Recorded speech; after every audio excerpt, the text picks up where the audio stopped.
எப்போதும் ஒருவனை எண்ணி தவித்தேன், இப்போது நான் அதை கண்டுபிடித்தேன். கெட்டி மேளம் கேட்கும் நேரம் கூட மாமனோட.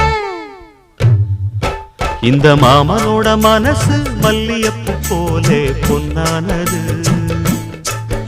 இந்த வண்ணமயில் அதனால் எண்ணியது போலே பூச்சூடுது. புத்தால கொடுமையும் கூடி வருது, சந்தோஷ நினப்பொரு கோடி வருது. சொல்ல வார்த்தை ஏதும் இல்லை மாமனோட. இந்த மாமனோட மனசு மல்லியப்பு போலே பொன்னானது. இந்த வண்ணமயில் அதனால் எண்ணியது போலே பூச்சூடுது.